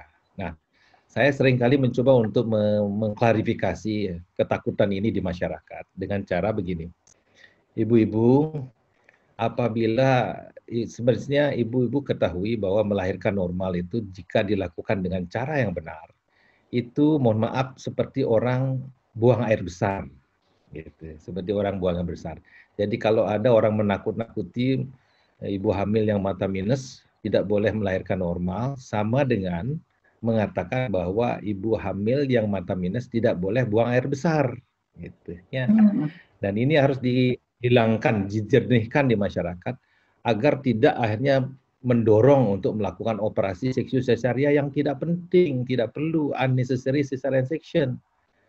Sehingga kita akan berhadapan pada komplikasi jangka pendek maupun jangka panjang. Ini yang perlu sebuah kesadaran bersama bahwa bagaimana kita meluruskan berdasarkan evidence base dan juga berdasarkan aspek-aspek humanismenya. Seorang ibu sangat menginginkan agar merasa menjadi ibu yang sesungguhnya. Dan di masyarakat kita, kepercayaan bahwa melahirkan normal itu menjadi bagian penting bahwa seorang ibu benar-benar menjadi the real mother apabila telah pernah melahirkan normal. Nah, ini yang harus perlu kita sikapi di masyarakat. Saya kira demikian Dr. Dewi, terima kasih. Terima kasih, setuju sekali. Kemudian untuk Dr. Nindito. Selamat siang dok, izin bertanya. Efek anestesi spinal pada ibu sering terjadi nyeri di tengkuk. Apakah itu berhubungan juga karena ibu segera menyusui bayi baru lahir? Terima kasih. Ya, terima kasih atas pertanyaannya yang bagus ini. Jadi memang salah satu efek samping dari anestesia spinal itu adanya lubang di dura di tempat kita menusuk itu. Dan kalau lubang itu terlalu besar, maka terjadi kebocoran. Kebocoran itu semakin besar, berat, kalau posisi orangnya itu tegak, tidak berbaring tapi tegak. Jadi mungkin kalau ibu menyusui kan dia dalam kondisi tegak. Nah, kalau bocor dan bocornya cukup banyak, maka bisa menarik struktur-struktur di dekat tengkuk itu. Jadi memang itu ada kaitannya antara spinal dengan pusing gitu ya, pusing di bagian belakang dan nyeri. Dan itu bisa dicegah kalau kita melakukan spinal ya sesuai dengan standar. Kembali standar prosedur itu harus dipegang. Contohnya jarum spinalnya harus kecil, tidak boleh berulang-ulang tusukannya. Nah, kemudian setelah spinal jangan berdiri, duduk, harus tiduran dulu. Itu semuanya itu adalah upaya supaya tidak timbul masalah seperti yang ditanyakan oleh peserta tadi. Saya kira itu yang bisa saya uraikan, Dr. Dewi. Terima kasih, Dr. Anito. Bagus ya pertanyaannya, ya sering dilakukan setiap harinya, itu ya, dan suatu kejadian. Kemudian ada pertanyaan lagi, Dr. Edith. Dikatakan regional itu gagal. Dikatakan regional gagal. Itu bila sudah dicoba berapa kali. Satu, apakah sekali masih kesakitan banget sudah dikatakan gagal? Terima kasih. Ya, jadi situasional sebetulnya ya. Tidak bisa kita katakan oh sekian kali dan lain sebagainya. Banyak faktor. Yang pertama, kalau kita itu melakukan pada kondisi elektif, ya, terencana, di mana semuanya itu santai. Ya. Kalau kita lakukan dengan jarum yang kecil, ternyata tidak efektif, ibunya masih bisa mengangkat ke kakinya, dilakukan tes masih ada rasa nyeri, itu dimungkinkan untuk diulangi lagi. Berbeda dengan kondisi darurat, fetal distress. Sudah kita coba dengan spinal yang sebetulnya kurang tepat, tidak kemudian gagal, itu semakin memperburuk bayinya. Tentu saja tidak akan kita ulangi. Harus segera di switch ke general anestesi. Ya, jadi memang kerugian dari regional itu potensi kegagalan itu ada. Tapi kalau general pasti akan berhasil. Ya. Asal infusnya masuk ke pembuluh darahnya. Ya, setuju. Terima kasih. Ya, kemudian satu lagi, ada beberapa ini, Dok. Ya. Dari Veronica Bornayu, mohon izin bertanya untuk Dr. Hanindito. Dok, untuk ibu yang riwayat LBP yang akan direncanakan operasi ST, apakah anestesi yang baik diberikan ke ibunya? Apakah anestesi yang baik diberikan ibunya sehingga bayi tidak mengalami masalah saat kelahiran? Mohon maaf, LDP, apa itu LDP? LBP, low back pain ya? Oh, low back pain. Back pain. LBP. Ya, jadi ya kita harus lihat dulu apa low back pain-nya. Dan biasanya kalau ada low back pain untuk menghindari masalah-masalah legal, masalah hukum, ya kita lebih baik menggunakan general anestesi. Toh kalau itu dilakukan dengan standar prosedur yang baik dan bayinya itu tidak ada masalah, sebenarnya sama antara general anestesi dengan regional. Jadi untuk low back pain ya untuk amannya ya, kan kita nanti bisa berhadapan dengan hukum legal ya, kalau kita salah bersikap, salah memilih. Jadi ya, kalau untuk bayinya ya secara umum ya memang lebih baik dengan regional. Tapi dengan general asal itu dilakukan dengan tata cara yang standar, sebetulnya bayinya juga tidak akan ada masalah. Saya kira demikian, Dr. Dewi. Terima kasih, Dr. Anito. Kemudian satu ini, siang Dok, pasien riwayat anak. Ini untuk Dr. Heriasa ya. Pasien riwayat anak pertama ST atas indikasi preeklamsi ringan. Apakah kehamilan selanjutnya bisa untuk feedback? Silakan, Dr. Heriasa. Baik, terima kasih, Dok. Jadi pada kehamilan dengan riwayat preeklamsia, baik ringan maupun berat, ya. Sebelumnya saya ingin luruskan dulu, ada istilah yang terbaru tentang preeklamsi, tidak dibagi lagi berdasarkan ringan atau berat, tapi dibuat terminologi baru adalah preeklamsia dengan gambaran berat atau preeklamsia tanpa gambaran berat. Jadi tidak ada kata ringan, ya. Ya. Penekanannya adalah preeklamsia itu ada sesuatu yang berat. Nah, oleh karena itu tidak ada hubungan antara seksio dengan preeklamsia terhadap keberhasilan VBAC pada kehamilan berikutnya. Yang berpengaruh adalah apabila ada 3 P, ya, 3P power, paced, passenger. Misalnya jalan lahir yang sempit absolut, kemudian ukuran bayi yang tidak proporsional dengan jalan lahir, atau ada incoordinate power atau uterine contraction. Ya, itu sampai saat ini kita belum memungkinkan untuk melakukan augmentasi, yaitu misalnya kalau kontraksinya pada salah satu kurang baik dengan riwayat bekas seksio, kita tidak melakukan augmentasi atau melakukan induksi persalinan pada kehamilan berikutnya pada bekas seksio sesaria. Jadi dengan preeklamsia sebelumnya tetap bisa diperjuangkan untuk VBAC. Terima kasih. Terima kasih. Juga Dr. Hari nih.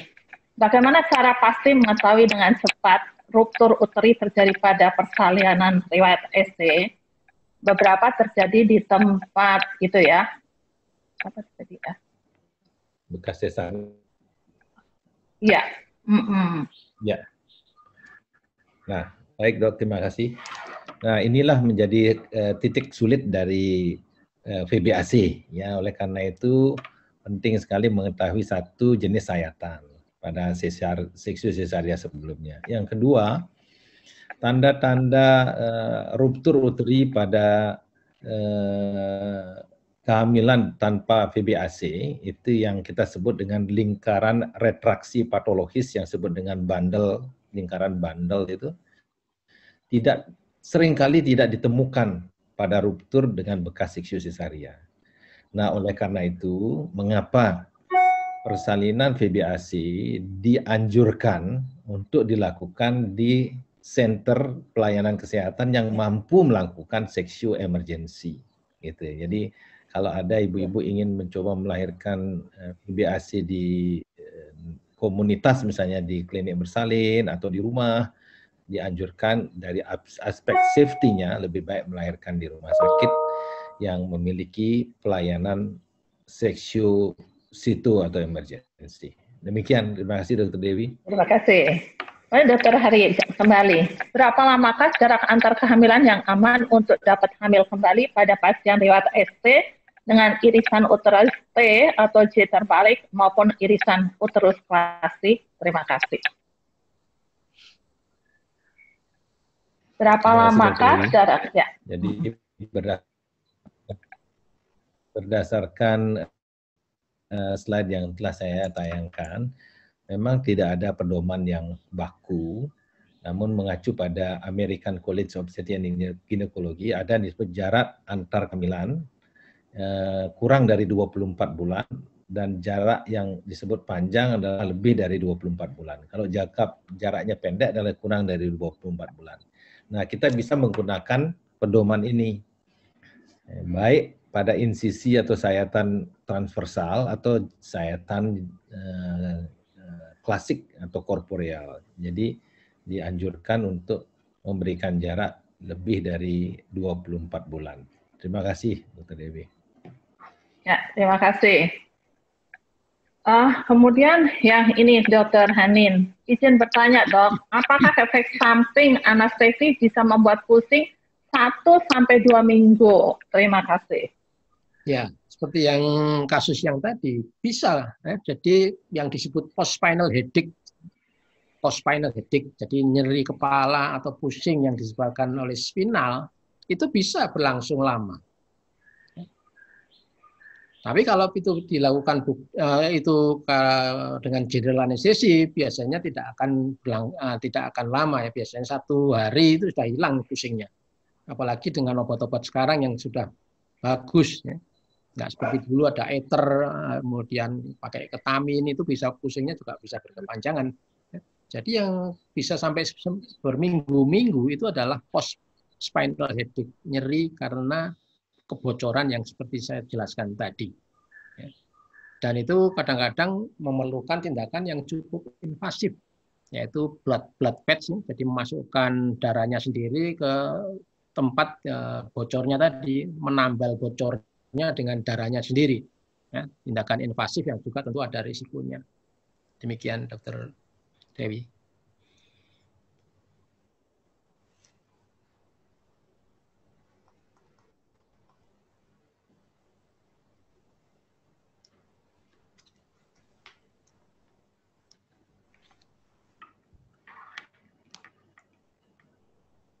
Dr. Dewi. Sepertinya Dr. Dewi offline. Ya, halo. Halo. Ya, selamat siang, bertanya Dr. Haryasa. Bagaimana keputusan pada pasien G2P1A0 dengan riwayat persalinan yang lalu HB-nya 9 gram per desiliter, fase skala 2 lama. Ya, kemudian tindakan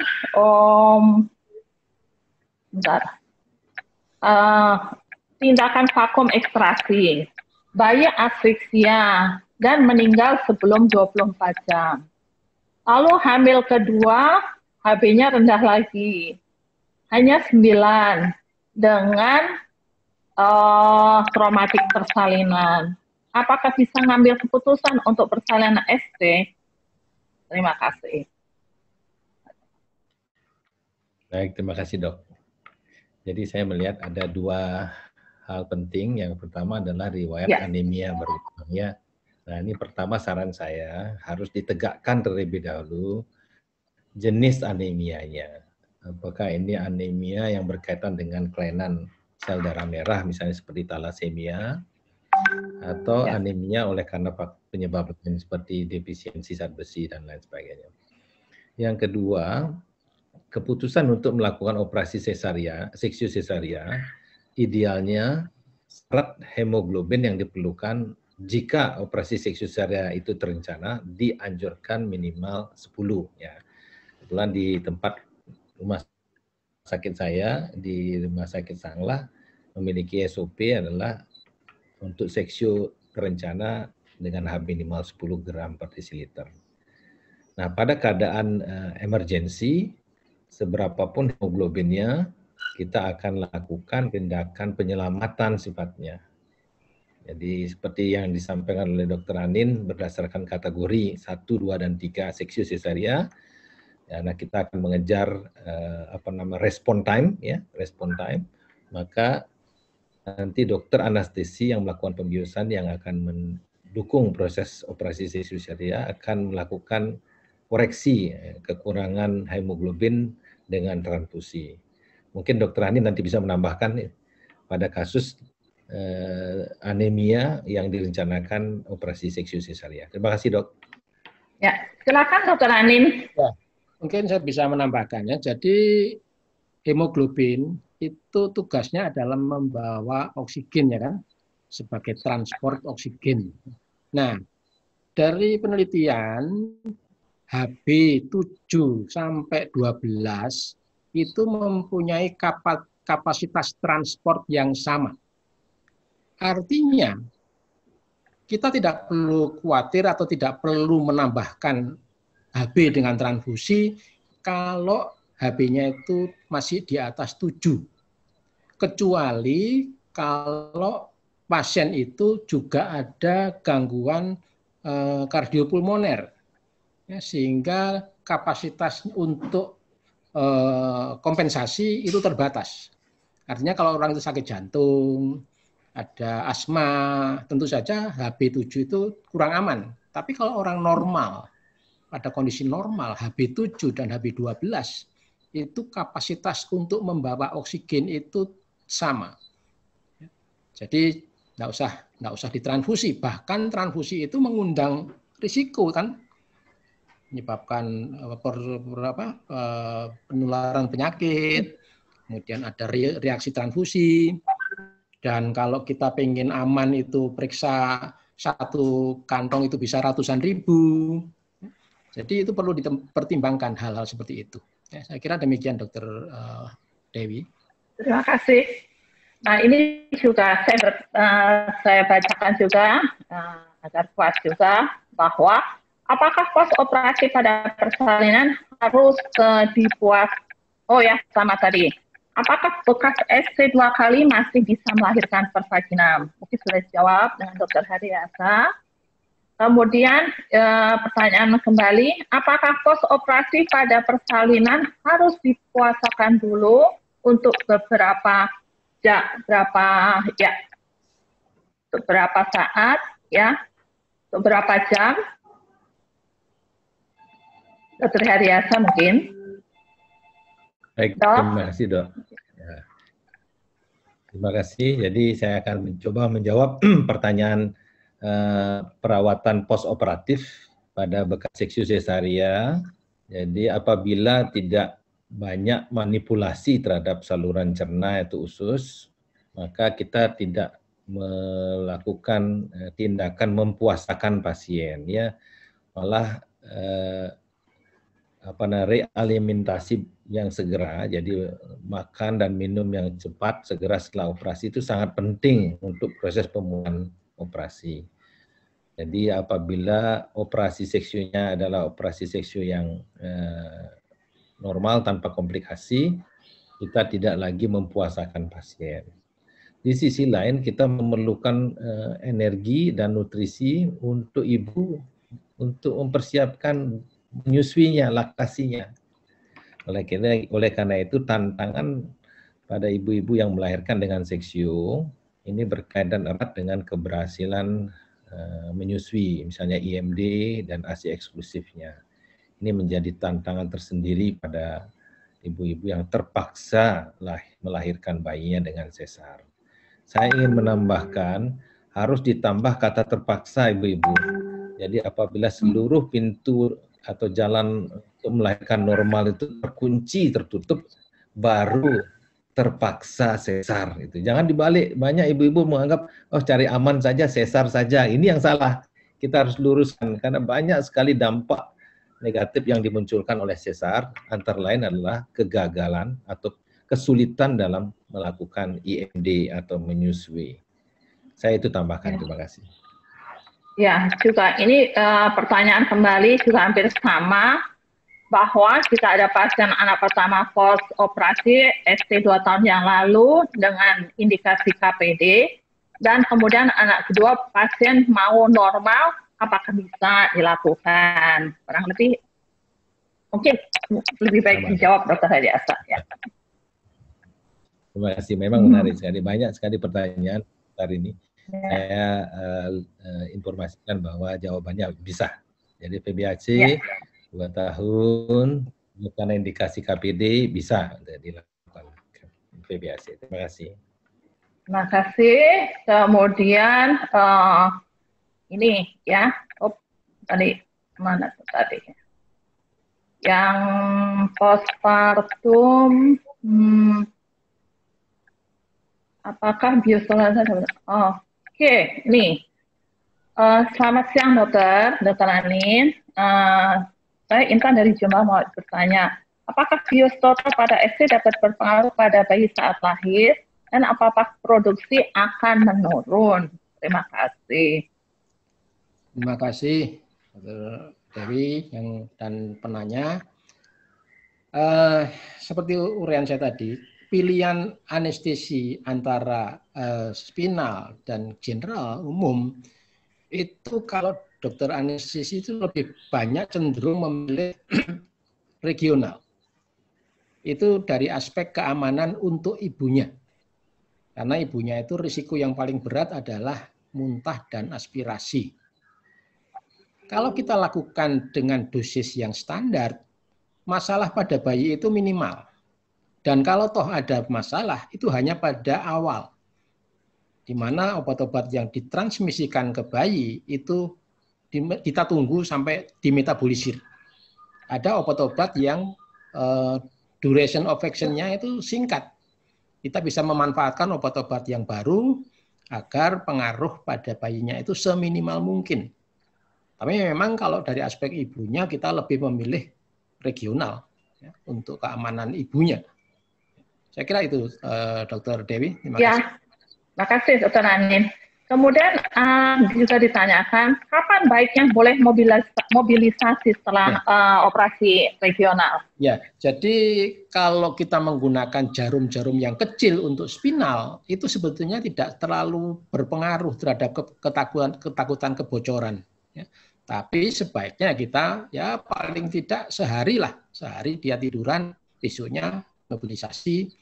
Ya, kalau kita menggunakan jarum yang kecil yang sekarang sudah biasa tersedia di pasaran. Dulu memang pada waktu saya masih belajar, itu jarumnya besar-besar. Ya. Sekarang sudah mengarah pada jarum yang kecil, ya, lebih aman. Dan tentu saja untuk ibunya juga lebih enak. Ya. Jarumnya kecil, pada waktu ditusukkan juga tidak terlalu terasa. Ya. Dan memang pembedahan pasca bedah itu lebih dianjurkan mobilisasi itu lebih cepat. Intake oral juga dianjurkan lebih cepat karena itu juga mengurangi stres respon. Stres respon yang menyebabkan katabolisme dan lain sebagainya itu bisa lebih dikurangi ya. Karena dari pihak pembedahan abdomen sendiri itu juga begitu. Asal tidak ada sambungan usus, besoknya sudah mulai MSS. Ya, minum air putih itu sehari, ya, tidak usah menunggu flatus, ya, menunggu apa. Jadi sekarang itu lebih ke arah seperti itu. Ya, saya kira demikian, Dr. Dewi. Terima kasih. Ya, terima kasih. Kemudian Dr. Hari kembali, Dok, ibu hamil riwayat SD 1 kali, HB-nya 7 gram, dengan taksiran berat janin 2.800. Apa bisa tetap lahir normal, Dok? Untuk Dr. Hari ya. Ya, terima kasih dok. Jadi VBAC juga harus sama dengan persalinan normal yang lain. Jadi aspek hemoglobin, jadi anemia menjadi kontributor yang negatif terhadap keberhasilan. Seperti disampaikan Dr. Ani tadi bahwa hemoglobin berperan penting untuk mengantarkan oksigen ke dalam sel, maka sering kali ibu-ibu yang mengalami anemia mengalami perpanjangan persalinan, jadi prolong labor ya, dan juga kontraksi uterus yang tidak adekuat.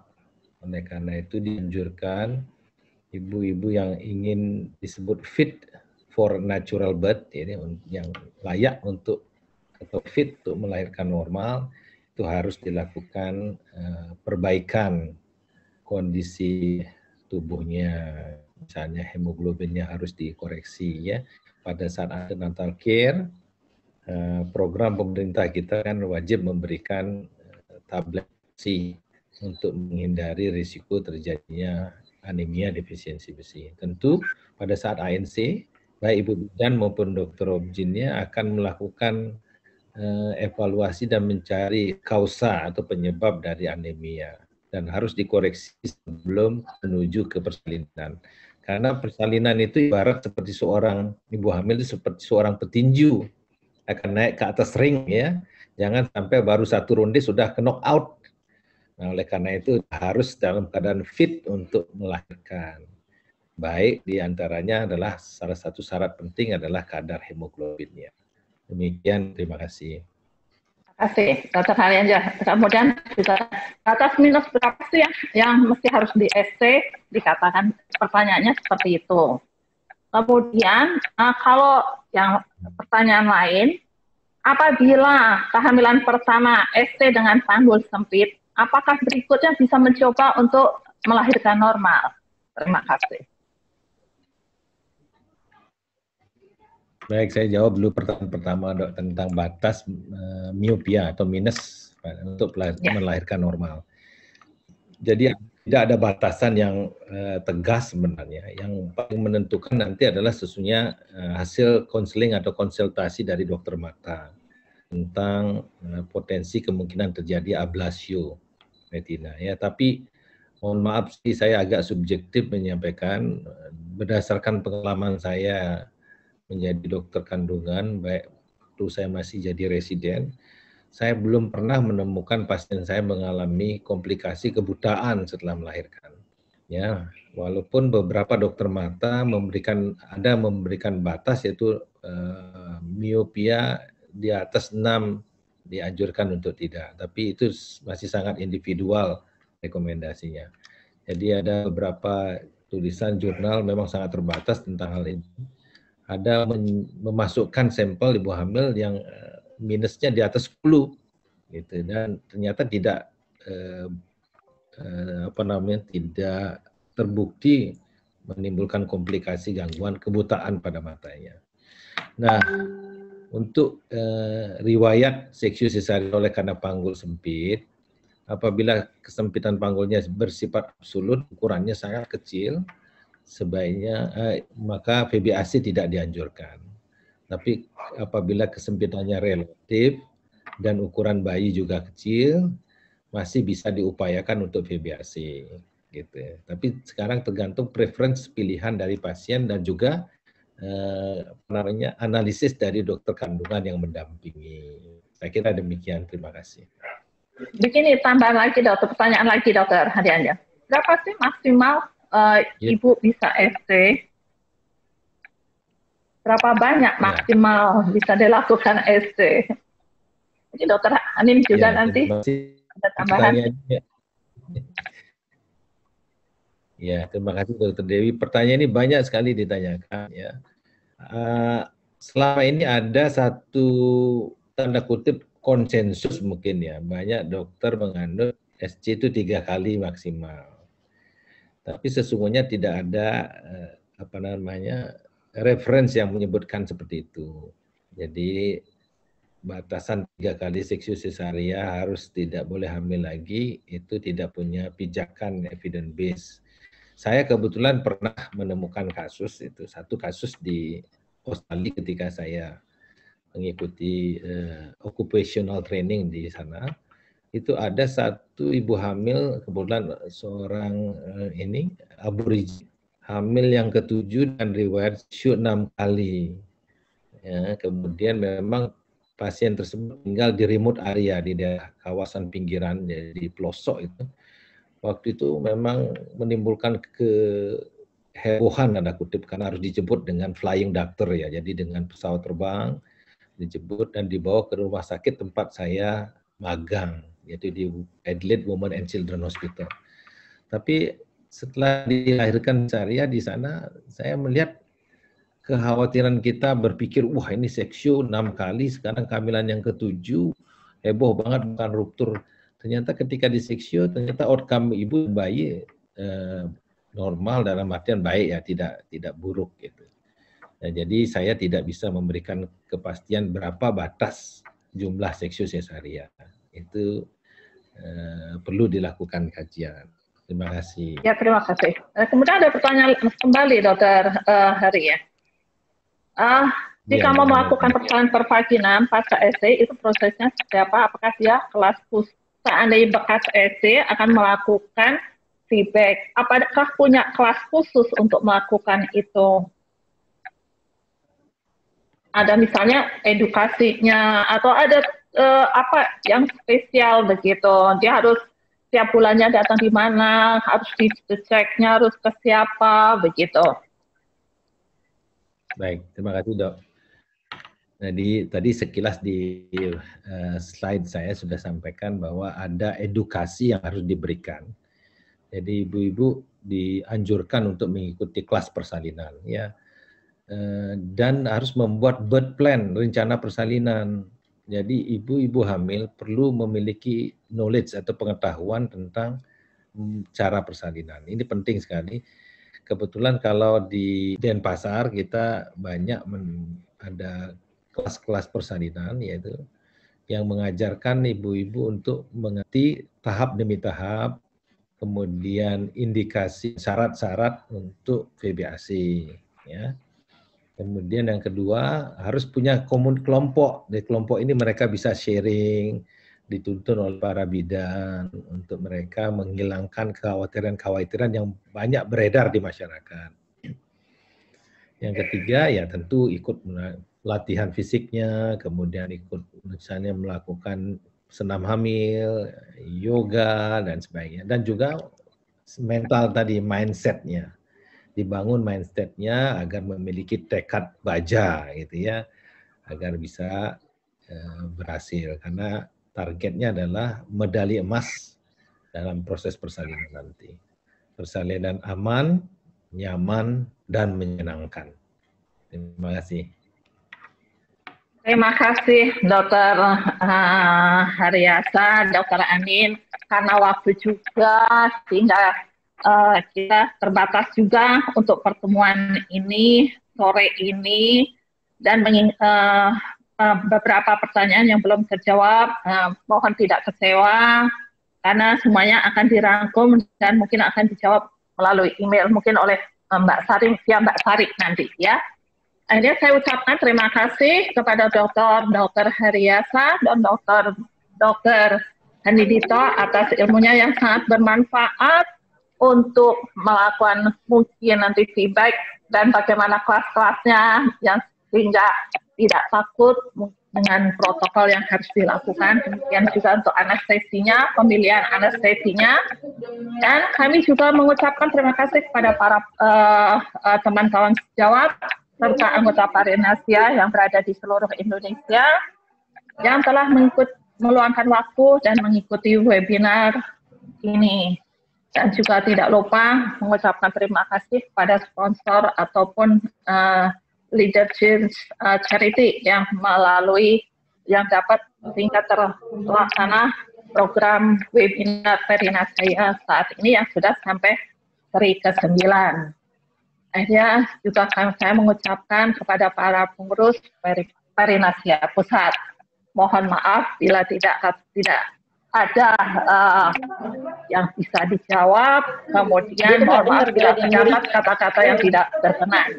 Wassalamualaikum warahmatullahi wabarakatuh. Selanjutnya acara kami serahkan kepada Ibu Sari Handayani. Kami persilakan Mbak Sari. Terima kasih. Terima kasih Dr. Haryasa.